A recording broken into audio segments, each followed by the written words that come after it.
natural disaster, people have found themselves saying, like, what do I do next? And it's hard to know how to plan. We are literally in what is generally the busiest month of the year, and people are trying to make decisions in terms of funding, getting all of the things. What does the next year look like as we come out of this more strong, more resilient? And there's a lot of different programs that we're hearing about, all of that, but it's sort of confusing. It's like, where do we start? And we are so lucky to have Beverly Jurenko as a resource in our community, because she's going to be guiding us today on how to start, how to unravel this. Because it's time to put the pieces back together and make a plan. So without further ado, here's Beverly Jurenko.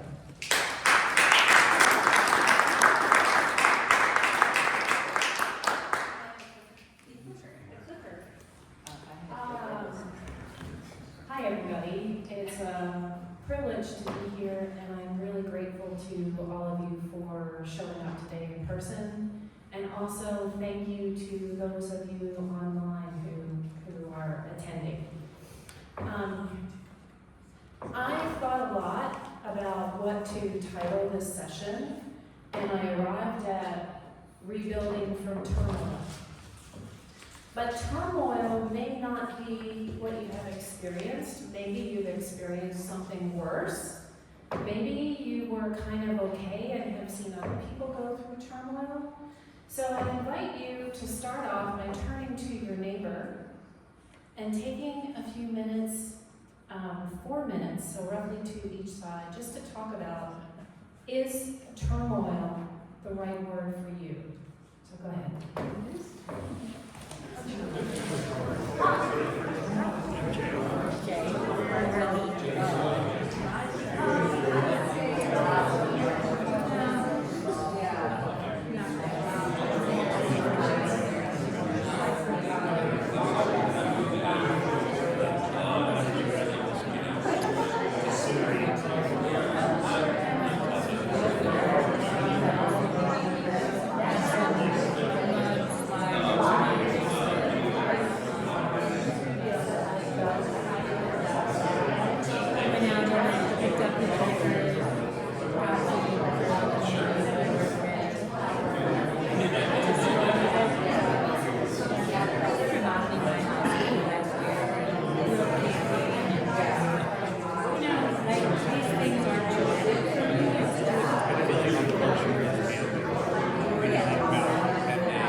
up for you? Just shout it out. What's the word? Is it turmoil? Is it something else? What's the word? Shock. I'm coming out of shock. Shock. What else? Disruption. Disruption. Anger. Anger. Support. Support. Community. Community. Chaos. Chaos. Fortunate. Fortunate. Yes. Fear. Grateful. Grateful. Despair. Despair. Opportunity. Opportunity. Let's move on that note, because that's what this is about. Erica mentioned that we have a lot of choices and a lot of thoughts, and that is normal. We've been through a lot of change and uncertainty. And what we're going to do today is an exercise that is going to help you take yourself from your island of here and now. Literally, we've been flooded into islands. And looking out there into a sea, there are islands underneath the sea. And what we're going to do today is go through a two-step process to help you bubble up some islands so you can see what you need to do, where you want to go, and how you want to be as a human being as you do this. Most of you just know me as the person who smiles and greets you and gives you a name tag when you come into the door today. I've been living in Nashville for 3 years, but I've had a long life, longer than it may look, before that.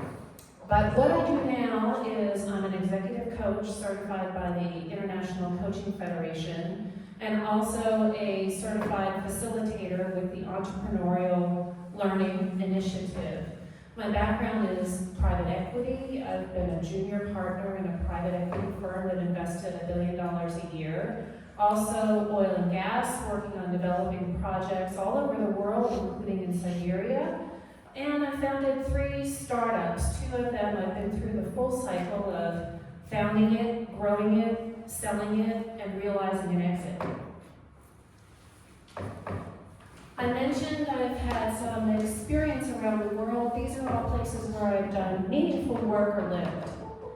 So what I bring to this as a coach and as the one who is humbly and gently inviting you to grow and clarify your thoughts today is a globe full of experience. I've had to reinvent myself many times because I moved 8 times during my 30-year marriage for my husband's job, and each time I had to reinvent myself, figuring out in a foreign country or a new city, well, what do I have? What am I lacking? What do I need? And where do I want to go? So that's the spirit I bring to you today. Go ahead and pass around the pamphlets. So the first step of this is to think about your vision. You all have a notebook and a pamphlet that I'm passing around to you, so you have some thoughts to take home with you. You may find that the paper that it's printed on doesn't really receive your ink very well, so don't struggle with that. The paper's a little bit waxy, but you can write in your journal. And I'd like you to take a few minutes now and think about what was your vision, how were you going about the world, and what was your vision for your life and your work on September 26th. And what is it like now? You can draw pictures, you can write words or sentences or bullet points, but just think about then versus now, because we have experienced a life-changing event. So go ahead and do that. I'm going to give 4 minutes to do that.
to acknowledge each of you for your presence.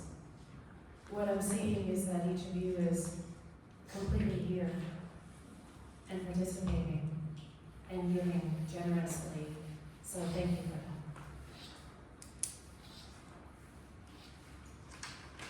Let's share a little bit.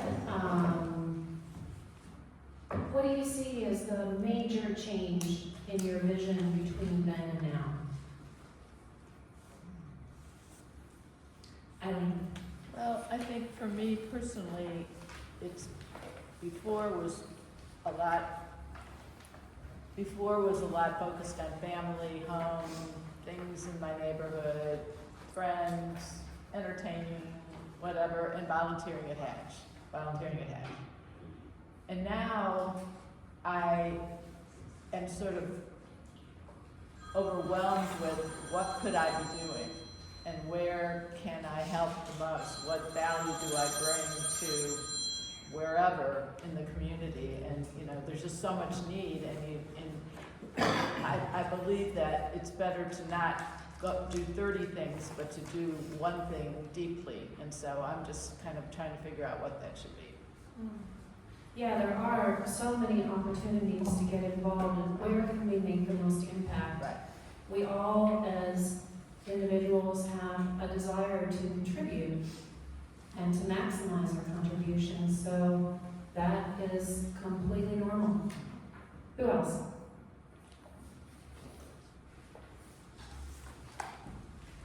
Oh, sorry. So for me, I went a little bit professionally.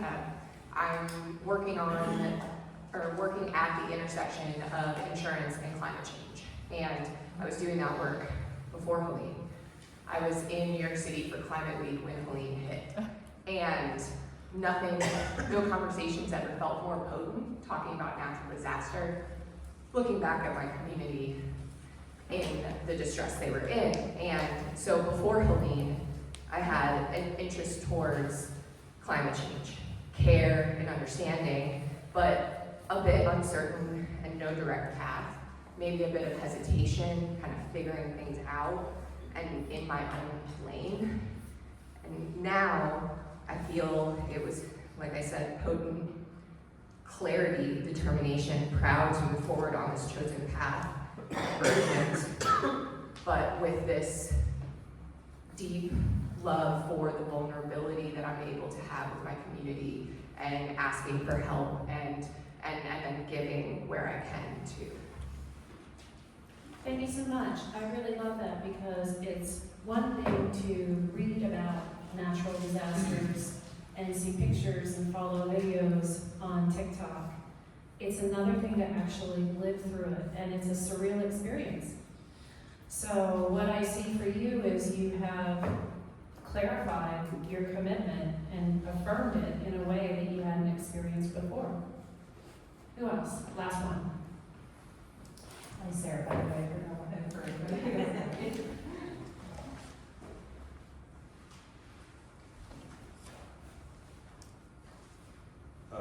So let's see if I can put this together. I've been having a hard time kind of putting thoughts together. There's so many different things going on, but I guess before this, because I had experienced a recent layoff and had gone back to freelance world, I'm a designer, and I was focused on growing my business or finding a new opportunity in order to reestablish financial stability, grow wealth,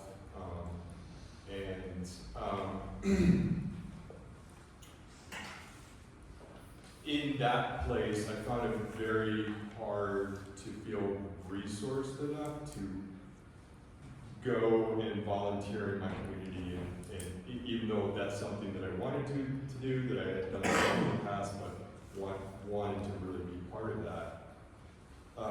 During this experience, since September 26th, I've been volunteering more than anything that I've been doing, and that's been very therapeutic for me, and also has started to make connections that are so much more meaningful to me than how am I going to grow my business.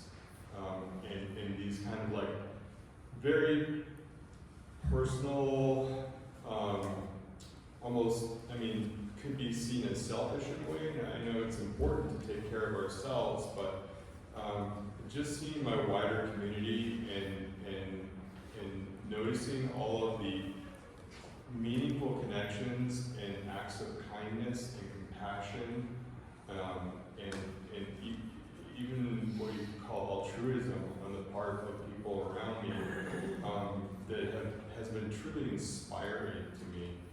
And what's interesting is that I made a connection with an organization that may lead to some work with them.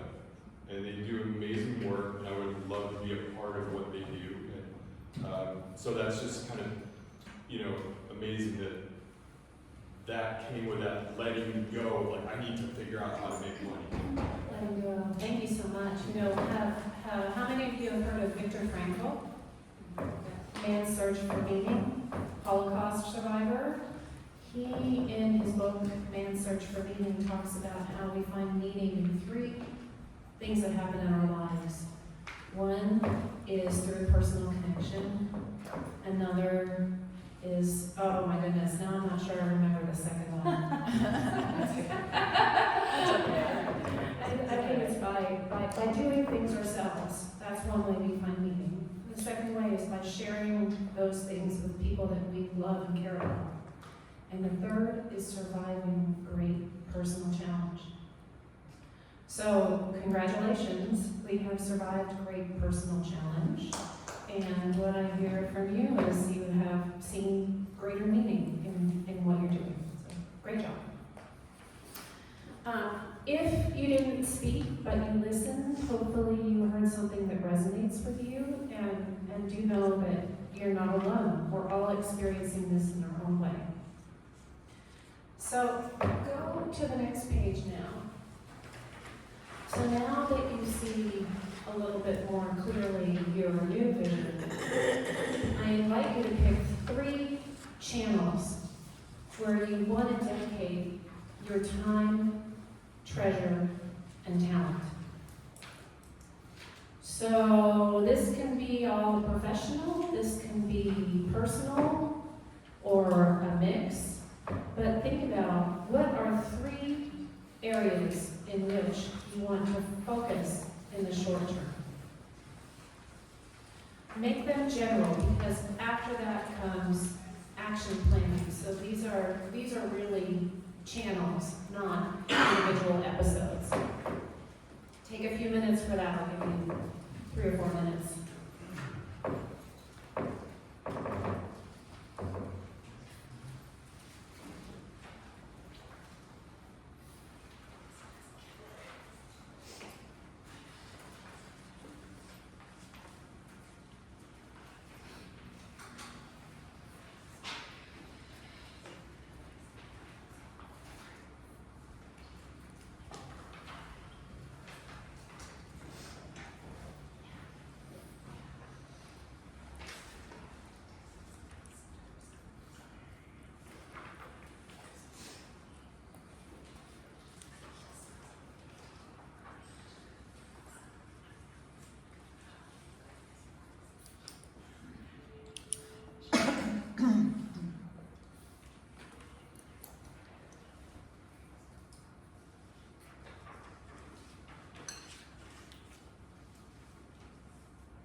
Your 3 channels. Who would like to share?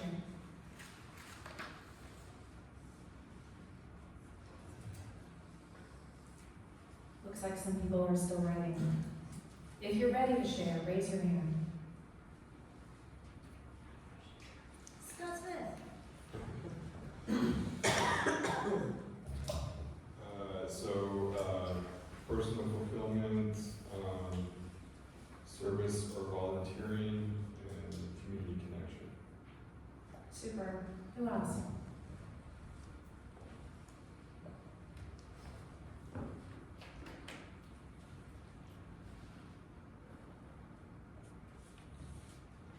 Anybody?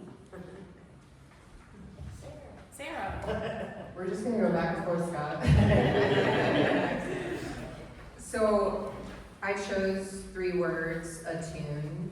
So within like my skills being harmonious, but also with my community, recharge. So what does new self-care look like? Because I'm finding that self-care previously is different than what feels aligned to now. And then integrate. Integrate. That's good. I'll come back. I think Laura Lee. Well, I've been working on my house for a year and been kind of camping in it, and I'm on the home stretch. So I'm getting my house complete, which is huge. And have more of a defined roles with my current contract job, and then be really willing to step into something new professionally. Fantastic. Okay, so the last part of this exercise is then to look at each of your 3 channels and create specific action items, things that you're doing in the physical world that demonstrate you're furthering your intention. So for example, if one of your channels is to volunteer, writing, think about volunteering or find organizations is helpful, but what is more helpful is if you be very specific, because if you're very specific and you write it down, you're giving your brain an instruction, connecting from your conscious to your subconscious and telling your brain, go do it. So write down specific things with names, dates, organizations, anything that you can look at and check off as a task.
Well, anybody who happens to watch the replay of this is going to have to hit fast forward a couple of the times that you're working on things.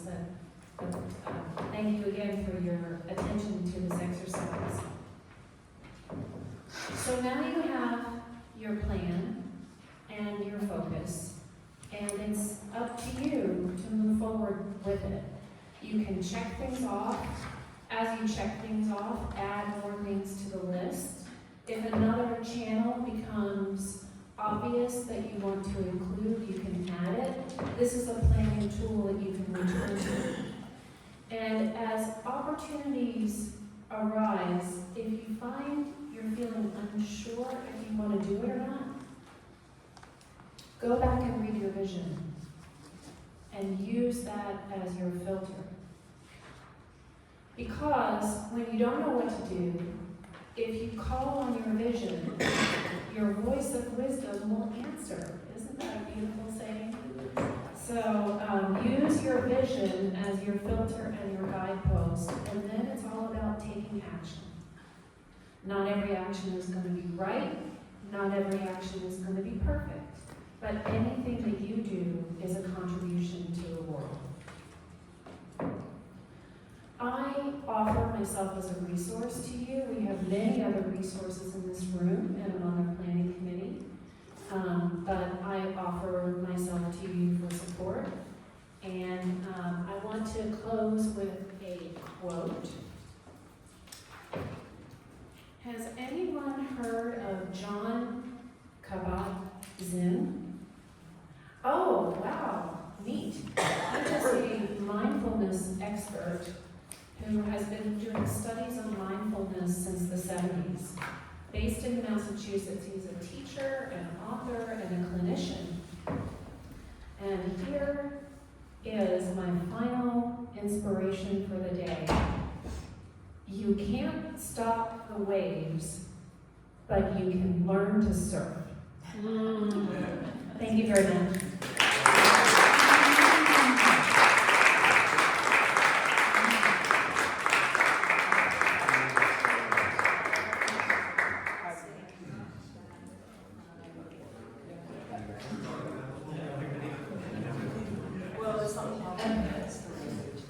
So if you have questions, Beverly does have answers, and we'll do that kind of afterwards, and we'll kind of wrap up here and give you guys time to socialize and process and meditate on all the things you wrote. Marinate, digest. Oh, yay! We started getting it going here. So, for the volunteers, thanks to everybody who puts this together, Beverly, Annie, Brittany, and Bill. We have Eric and Tamara. There you are. We are so excited for all the new volunteers pulling this together. This is like such a blessing that we do this each week, and this is such a blessing to be able to like relaunch, and everybody's worked really hard on this. Here we go. So if you could take out your phones and do the QR code. You know, we're going to be pushing for more funding in the new year, and I think it's really achievable. But we've got to get all this great data that just says people were here. So for anybody that went last Thursday to the Bradbury, we got a great report from Becky Shapowski that they earned $6,500 for the Asheville Tool Library. So, way to get out and support. We've got some exciting things coming up. Next week, I think we're going to be doing the AI for Startups discussion panel and tutorial. Things have been in a little flux, but just show up. I guarantee it'll be a good presentation next week. And on Friday, we have Navigating Recovery, a listening session for local businesses. That is from noon to 2. If you have a business, sign up. It's getting close to being full, and I think the cutoff was 90 people. So that's exciting. But that will be here on Friday. And then on Saturday, our regularly scheduled Hatchoween, we have turned into Hatchoween for Hope. And all proceeds are going to benefit All Souls Counseling and Link for Life, so that people in hospitality and service, that kind of industry can just walk in and have free counseling on the spot, which it seems really, really needed right now. We got Laser Lover playing, which is like the best 80s and 90s band. Come dance, sing, forget about all of this for a while and feel a little bit normal, and raise some money for such a great cause. So that is on Saturday, and that starts at 6, band is 7 to 10. I'm going to move back to, shout out to all of our sponsors, Charlie and Troy Ball, Inside Edge Consulting, SCORE, the Hatch Foundation, ERC Broadband, Annie with EXP Realty, Biz Radio, Venture Asheville, Colton Group Financial, Hatch Co-working, WNC Business, Mountain BizWorks, Big C, Dynamite Coffee Roasting Company, Western Carolina University, and like, let's give a hand to Tony, who made our coffee all this time. Like, we have really appreciated all of your efforts. And we love you, Tony. So, I will leave you to, oh, you have, nobody has a mug. If you have a mug, you brought it with coffee. Thank you for doing that this week. And we'll see you next week. Where's the, Erica? You can get the QR.